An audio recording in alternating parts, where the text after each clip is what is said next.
Any idea how many that affects? We know that over 3,600 nurses were on the National Practitioner Database, and just in Kansas. And Wow. if 2/3 of those, so the auditor found that 2/3 of their cases were license renewal missteps, at least in the past few years. So I don't know for sure the exact number, but it's a lot. That's a lot of Well, a few nurses. thousand. Few thousand. I mean, I thought you were going to say, maybe a few hundred, but a few thousand, that's so meaningful in so many lives. Yeah, it'll affect a lot of people. Now, a lot of nurses have left our profession altogether that went through this because it was just so hard. So hopefully they'll come back. I don't know if they will, but I can't say for sure. We required that they send digital renewal reminders to nurses when you're licensed. Just like if you're getting ready to your mechanic tells you when it's time to renew your oil or change your oil, they send you, or your hairdresser send it a digital renewal reminder. Americans are capable of achieving extraordinary things when they have the freedom and opportunity to do so. This is American Potential. Hey everyone, and welcome to the American Potential Podcast. I'm your host, David Fromm. Today's episode is going to be a follow-up to a story that we did back in the fall. You may remember the nurse practitioner from Kansas who ran into an issue with the state nursing board when she went to renew her license. Now, when she started to speak out about what the board had done, she found out she wasn't the only one. Today, we're going to talk about what the state legislators did to fix this issue and about the lawsuit that she was part of. I want to welcome back to the podcast Amy Siple, who has been a nurse practitioner for over 30 years. Amy, welcome back. Thank you. Delighted to be here. Well, I'm delighted also because it seems like there's been some real positive movement in your cause that you really have helped spur. So I kind of wanted to talk about that. And, for folks maybe who hadn't seen your previous episode, could you maybe give a quick recap of the story that you've been dealing with the Kansas Nursing Board? Sure. Over 2 years ago, my husband was diagnosed with metastatic cancer. And at the same time, the practice I had worked for over 20 years sold out. And so I just took a step back from practice so that I could focus on navigating this journey with him. And a few months later, after he stabilized, I was ready to go back to work. I went on the Board of Nursing's website and saw that for the first time in 32 years, I had failed to pay my licensing dues on time. Everything else was current. I just failed to pay them on time. Now, I've never been sued, never had any complaints filed against me. I expected to pay a late fee, and I was shocked to see what they had in store for me. They had planned to discipline me, and they wanted me to sign a consent agreement and go on public shaming databases listing me with unprofessional conduct, which is the same title you'd give a nurse that sexually assaulted a patient. And so I Wow. fought back and got the legislature involved, the media involved, and we brought a bill forward that brought reform to the Board of Nursing. It seems to me that maybe the Board of Nursing didn't know what they had coming for them. I mean, that's No, kind of, they did not. They did not. To God be the glory. I think it's been about a year ago, probably around this month, I met with the Speaker of the House, who I know personally, is a friend of mine, hmm. and a couple of key legislators, Representative Christy Williams and Representative Sandy Pickert. And I told them, what had happened. And it was just sounds so unbelievable. And I think through the years they had heard other stories like this, but it just didn't sound credible. But they knew me. They knew me. And I'd taken care of legislators' family members. So when I told them this was occurring, the legislature was ready to take action. So they conducted 2 full days of hearings, July of last year and then September of 25, like 2 8-hour days in which they brought the Wow. Board of Nursing in and they investigated this. And I brought in dozens of nurses with stories that were much more egregious than mine. And the legislature was incensed to find out the way that nurses in Kansas were being treated over very minor paperwork issues. Wow. What were some of the stories of the other nurses that you heard? Oh my goodness. So an example of one gentleman, he a very, very good LPN, and he worked in an assisted living environment, and he was so good that his employer came to him and said, "We want you to train to become an administrator. So we're going to move you to Florida." and we're going to put you through administrative training school. And so he moves his family to Florida. He's making six figures, doing very well. He's a young man, but he develops a rare form of cancer, like so many young men these days. And he has to go on radiation treatments. And so in the meantime, then his employer terminates him, so they don't have to deal with FMLA. And he Oh, wasn't working as a nurse. He's going through administrator training. And so after he, recovers, he needs to get back to work. He wins a wrongful termination suit against his employer, but he contacts the Kansas State Board of Nursing and said, "Hey, I let my license lapse a few months ago because I wasn't working as a nurse. I never thought I would again, but I need to support my family, so I need to get my nursing license back so I can get a Florida nursing license." And they said, "Oh, well, just sign this consent agreement," which is what they do. They don't tell you what that means. And, pay these fines, and then we'll get you back to work. We'll get your license reinstated. So he signs the consent agreement, doesn't understand. I mean, the guy's going through cancer and everything else and financial stress. And then the Board of Nursing, of course, labels him as unprofessional. Then the Florida Board of Nursing says, "We're not going to give you a license. Kansas says you're unprofessional. You can't get a license. You can't even apply for a license for at least 5 years." So he ended up he was working at 7-Eleven 60 hours a week. His car was getting ready to be repossessed when I encountered him. That's just one example. And I could tell you just like 100 more. It was so unbelievable what was happening. And so the bill that we brought forward only really addressed the clerical issues, like Josh's case and my case that Josh, I just told you about. We, the bill was specific to that. There were other misconduct by the Board of Nursing we uncovered, but we wanted to make sure that the public was protected. So we focused only on nurses who had paperwork mistakes during license renewal. And I'll tell you, the Board of Nursing was audited through this whole process, and they found that mm. two-thirds of their discipline cases were just license renewal missteps. Meanwhile, I mean, serious practice-related violations were piling up, over 5 years old, that they hadn't even investigated. We were easy pickings. Amy, I guess I don't know if it's fair to speculate as to the motivation of what was going on there. Was it just that, like you said, it was easy to go after people who have paperwork violations? It's kind of cut and dried, and they can levy fines, or Mhm. was there something else going on? I mean, it just seems so bizarre that's you would want to punish nurses for just not renewing in a timely way. I mean, my gosh, if they applied that in life, I'd be like, on billboards as a terrible person if it was for renewing stuff on time. I it's really hard to understand. In the beginning, I was really searching for patterns, and then there were just so many nurses. We did discover that the Board of Nursing had $4.9 million in reserve, just in additional, because of all the fines and fees they had levied against us, and were easy cases to close. You don't have to investigate a practice-related violations if you're just going Right. over after a license renewal misstep. Somebody puts in the wrong credit card number when they're renewing their license, for example. Then you can Oh, say, "Well, you've been practicing without a license because you didn't pay us." And there were just so many cases, but two-thirds were just license renewal missteps. so when this first happened to you, I think again, it seems like the nursing board bit off more than they could chew. They didn't realize what they were getting. But like, take me to like when you decided, hey, I'm gonna fight here, and I'm gonna not let this go. Just sign the consent decree, because that took some courage and determination, because it's not like it happened overnight. It- Take me through like why you did it and like what your state of mind was as you did that. It was tough. My attorney told me I should sign it. He said, "No one has ever won a fight with the Board of Nursing."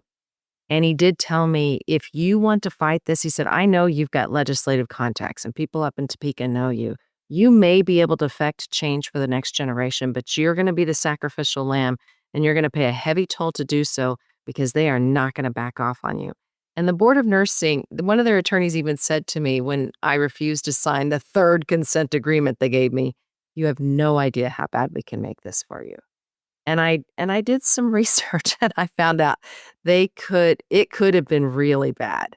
So everything is set up so that there's no way to win. if you go to an administrative hearing, and at that point, actually, I would tell you, we got 3 major pieces of legislation passed. But prior to this Hmm. past legislative session, if you go to court, the courts give deference to the agencies. And so there's just almost no way to win. But we did get a bill passed that changed that too.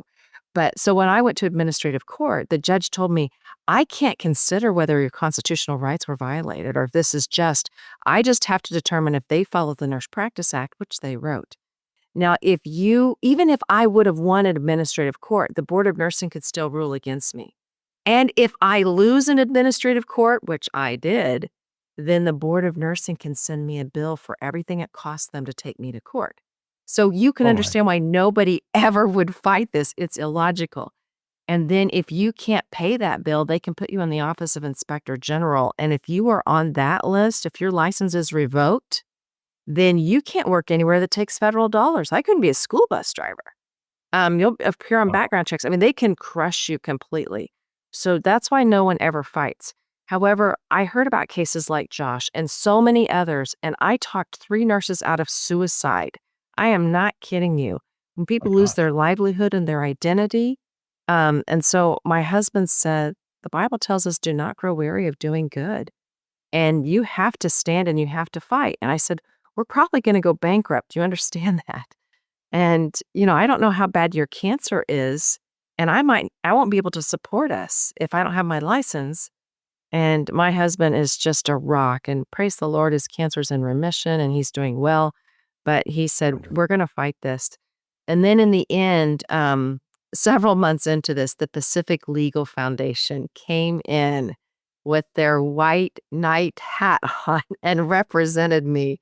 And I'm telling you, the Kansas Board of Nursing is no match for the Pacific Legal Foundation. They do great work. They really do. They stand up for the little guy. You're talking about some biblical stories. I mean, or passages from the Bible. This is kind of a David and Goliath moment. But maybe the Pacific Legal Fund was your slingshot and stones in this case. It was. They said this is a First Amendment right because the only thing that they had against me was speaking at conferences while my license was lapsed during those few months. And so they said, the Board of Nursing said that was the active practice of nursing. And Pacific Legal said non-nurses can speak at conferences. They have no right. And so they wanted to take this case all the way through. And in the end, the Board of Nursing realized they were outmatched and they agreed to vacate my case just like 1 week before I was supposed to go to trial again, which was last month. Oh wow, was that recent? How fabulous. Yet just last month, I was supposed to be back in district court and the Board of Hmm. Nursing backed off. They said, no, we want the case vacated. We don't want to do this. So are you free to practice now? Yes, yes. It's is as if it's never happened. So not only did our bill pass, and our bill accomplished so much, so much. And I can go through some of that if you would like, but Yeah. my case has been completely vacated as if it never happened. So I'm currently in the process of writing a book. Because I want other people to take a stand. I mean, we've got to take a stand when these injustices occur, even if the odds are against you, or it's going to keep occurring. And then after the book has been released, then I look forward to getting back to practice and getting on with my life. But this story needs to be told. I couldn't agree more. And I'm so glad that you've come on our podcast to tell it.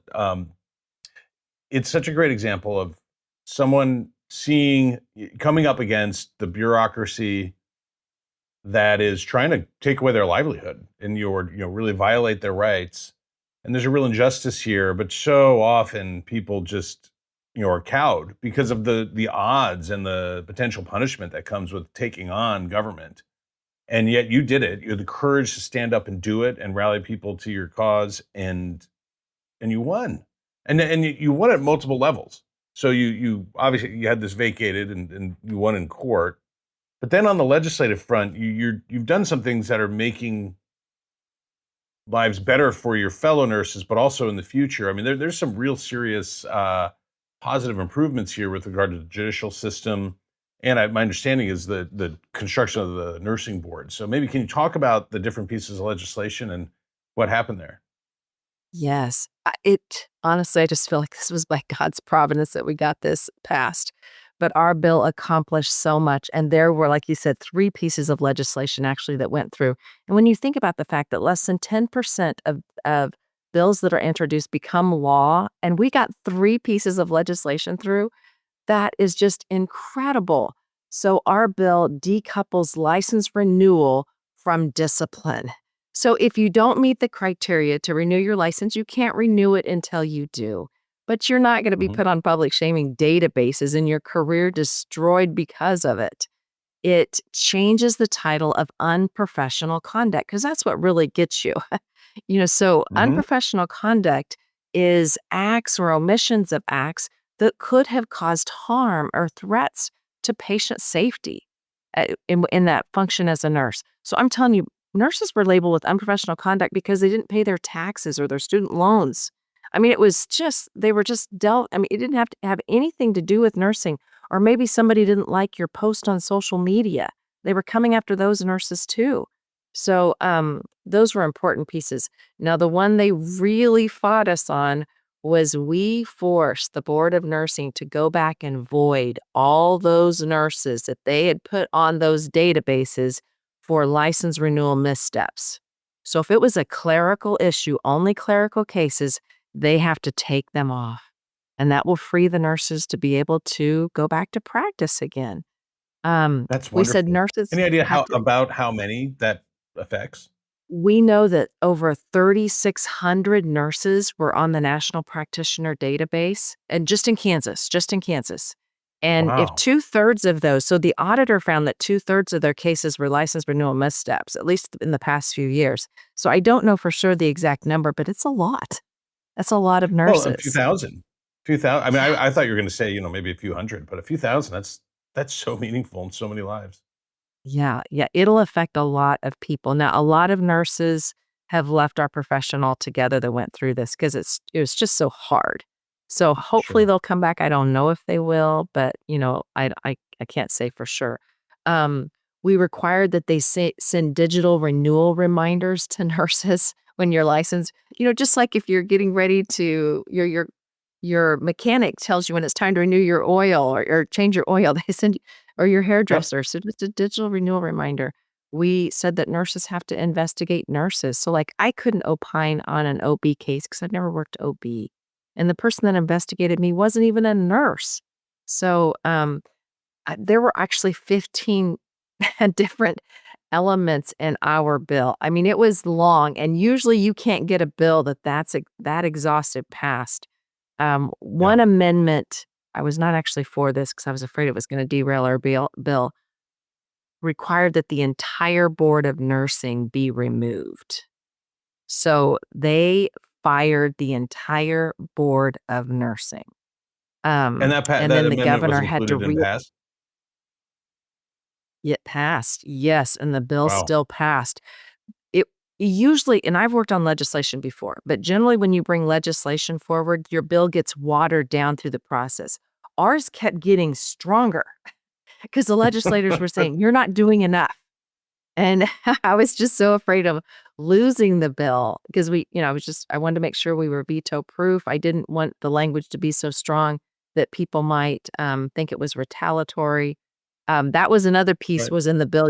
The Board of Nursing can't retaliate against nurses who are pushing back. I mean, there were a lot of different. I can go through them if you want, but there was a lot. That's fabulous. And my understanding is the governor signed this, right? Yes, I was surprised the governor signed it. I was too. We Because it's a Democrat because governor. I imagine Republicans were the one pushing this initially, yes, but the then the Republicans were Democrat pushing governor it was. through, and we got very little support from the Democrat side of the aisle. So I assume that they were probably taking directives from the governor. So the whole time Mhm. I'm just like, please let this be veto proof. Because I really thought she would probably veto it. And she's vetoed probably more legislation than any of her predecessors. She's known for vetoing Oh, legislation. yeah. But we were veto proof and she knew that. So I don't know if she signed it because she knew that and there were lots of other things she wanted to veto or if she supported us. I don't know because we couldn't get an answer from her office on that. Wow, what a great win though for you, for the nurses who had been impacted, but then going forward, I mean, that's huge. Even reconstituting the board, I mean, what a great message even that sends. Um, was there also did the Appropriations Committee also create a fund to help impacted Yes. nurses? Yes, that That's was even that better. third piece. So the Board of Nursing, like I said, they have 4.9 million in reserves. This is in addition to their budget, just from all the fines and fees they've levied. So the legislature said you have to set aside 500,000 of that to a fund so that nurses can make claims against the state for all of the harm that you have caused them. And Hmm. what was interesting too, and I think part of that impetus for that was the House Select Committee on Government Oversight brought the executive director of the Board of Nursing back in again in February and said, "We want to know what you have done since we met in July and September. Did you reverse any of these cases? Did you stop pursuing some of those nurses that testified in front of us? What have you done to make corrections?" And the executive director said, "We don't think we've done anything wrong." So, I mean, these legislators were incensed. So Yeah, they said, "You're setting aside 500,000 to compensate these nurses for the damages that they have incurred." fabulous. Good. Yeah, it is incredible that the impunity of some of the leaders of the bureaucracy have, and lack of respect for the legislature. That probably helps spur along some of the legislative activity, though. Maybe it helps explain why it got more and more ramped up and aggressive. If you ignore the legislature, they don't usually take kindly to that. It did. You are right. So many, and this is something that I'm really thankful for is I've talked to some senators since our bill was passed, and they said this isn't just in the Board of Nursing. I said, "Of course it's not. The fourth branch of government is out of control." And so I think they're taking a look at other agencies as well. In addition, we're seeing this movement. Model legislation is already being considered with our bill. Arizona just passed a very similar Board of Nursing reform bill. I think you're gonna see Mm, this moving around the nation now. that's fabulous. That's how this happens. I mean, good states kind of pass a few things, and then it catches fire, and you see it go through half the states. And I think it's a really great effect. Um, So let's talk also about House Bill 2183 that dealt with the courts. I think it was with judicial deference. Uh, what does this bill do? That was huge, and the Pacific Legal Foundation, I'm just so thankful for them. Not only did they support me, they supported our bill, they helped opine on some of the language, but they were pushing for this one as well, and I think they used my case, and our case as an example for that. So it, Hmm. allows the courts to consider the totality of the circumstances and not just give deference to the bureaucratic agency. So this takes away some of the power of the bureaucracy and will encourage, I hope, citizens to step up when their rights have been trampled on. Well, it's very commonsensical in that why should a court, where we feel like it's equal footing, right? That's our expectation going into a legal proceeding, that then the court is putting more weight on the opinion of the agency. They're deferring to the agency. That's what's called judicial deference. It just seems wrong. I mean, it seems like the court is, and the deck of the court is stacked against you. So I think that this bill, kind of saying that that can't happen, is so important, and we've seen this happen, this pass in other states too, which is great. It's a great movement that we've been seeing, actually, even at the federal level, um, over the last few years. But I think it's such an important reform that really sets Kansas up for a fairer court system going forward. I agree. I agree. This fourth branch of government, the bureaucracy, has been trampling on our rights, and from the health department to the dog catcher to the board of nursing. Yeah. You just hear story after story, and we have to have a way to fight back.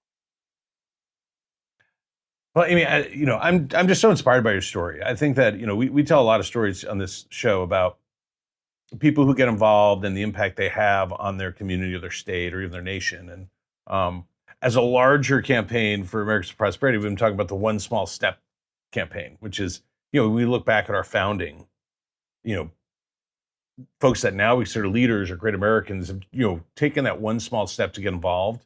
And that touched off, a chain reaction of events that, really resulted in the nation we have today and the changes, the movements that have shaped this nation. You took one small step. Now, was that you were kind of put in a corner to have to take it, but the fact that you were able to have that courage to step out there and stay after this fight and then draw partners like, Pacific Legal Foundation and others to your cause and the legislature. That's such a huge reform on multiple levels, that you've just accomplished a lot. I think it's so fabulous that they mess with the wrong nurse practitioner. Well, thank you. To God be the glory. And honestly, we just had a great team. A lot of other nurses came alongside us and people even outside of nursing who, when they heard about what was going on, agreed to just lock arms together. And I'm just so thankful for the team that God brought together to engage in this battle. It's fabulous. Do you have any other, as you reflect back on it and look forward to how this could affect Kansas or even nationally, is there anything you're particularly excited about? Yes, I'm excited. I'm just hoping that more people will engage in the battle when injustice incurs. These, and if you're facing board discipline out there, let me just tell you, it doesn't define you. And so many people especially the suicidality just really broke my heart. I just encountering people that told me that their friends had committed suicide. That doesn't define you. There is a path to fight back and to stand up and tell your story. And if we just stay silent, it's going to continue. So I'm encouraged that we were successful in this endeavor. Other states like Arizona just took it on. Other bureaucratic agencies are being looked at. I hope people will just follow me on Substack or LinkedIn, or maybe I can come back after we get the book published. But I'm hoping that will be an inspiration for people to take a stand as well. But I appreciate your show and other podcasters and people out there that are just telling these stories and letting folks know that you're not alone. You are not alone. And if we stand together, it's phenomenal what we can accomplish, especially with God's help. Well, amen.